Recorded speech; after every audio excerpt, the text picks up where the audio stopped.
Hey everyone, John here, your carnivore teacher, and this video is going to be a little personal. I've been eating this way for years and I've learned a lot, not just from research or teaching, but from doing it wrong sometimes.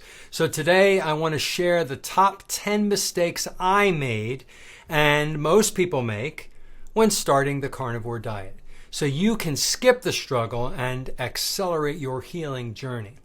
Let's dive in. Number 1, not eating enough fat. When I started carnivore, I thought it was all about meat, but I didn't realize how much of the meat needed to be fatty. I was eating lean cuts like sirloin and chicken breast, and I felt horrible, tired, cranky, and hungry all the time. Fat is your primary fuel on carnivore. If you're not eating enough, you'll feel like you're running on fumes. Once I added ribeyes and ground beef, like 70-30 ratios, 80-20 is okay, and even rendered my own tallow, everything changed. My energy came back, my mood stabilized. Fat is not the enemy, it's the solution.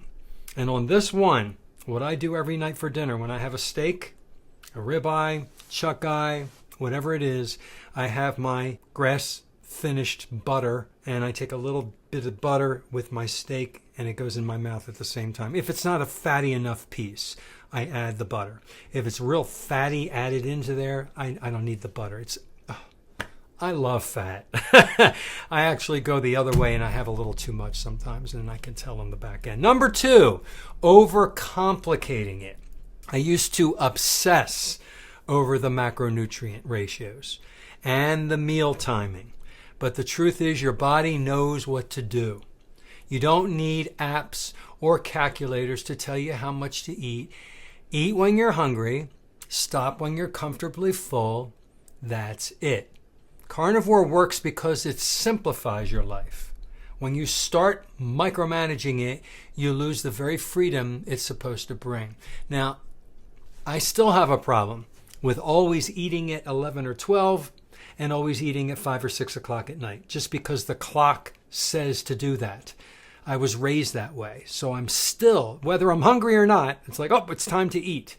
And I'm trying to just not eat if I'm not hungry. It's tricky because it's hardwired in my brain from when I was a child. The third mistake I made on carnivore is expecting instant results. We live in a world of quick fixes. I expected to feel amazing in 1 week, but healing takes time. If you've been inflamed, insulin resistant, or addicted to sugar, like I was, for decades, your body needs months, maybe even a year, to rebuild, recalibrate, be patient. Vitamin P, patience. The magic happens in consistency, not speed. And remember, this is not a diet. It's a way of life. Number 4, not drinking enough water with electrolytes. In the beginning, I didn't replace the electrolytes my body was losing as it dumped glycogen and water weight. That led to headaches and fatigue and muscle cramps and the so-called keto flu.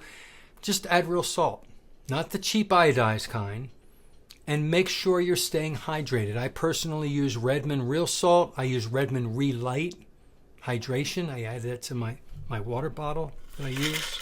This is just filtered, reverse osmosis filtered water. And I add filtered ice. My ice machine is hooked up to it too. So it's filled with reverse osmosis water and ice. I take a scoop. I take a smaller scoop than they give me, Redmond Relight Hydration. It has magnesium, potassium, sodium. Every container has the same amount. And if I'm thirsty, I take a sip. And this goes with me everywhere I go. I don't overdrink, but I'm not just drinking water. I'm drinking electrolytes with my water. If you just drink water, you're actually flushing out your electrolytes. So don't do that. Number 5, eating too often. I made the mistake of grazing all day, justifying it as still carnivore. But constant eating keeps insulin active and digestion running nonstop. When I switched to 2 meals a day, or sometimes just 1, my digestion improved, energy skyrocketed, and body fat started to melt away. Fasting isn't mandatory, but it's powerful, and when it's natural and not forced. Number 6, ignoring biofeedback. Your body speaks, but most of us don't listen. If you're feeling tired or dizzy or constipated and something's off, maybe your electrolytes, your fat ratio, or your meal frequency is the issue. I ignored those signals early on, thinking I just had to tough it out. Don't. The carnivore diet is about thriving, not suffering. Number 7. This one's big.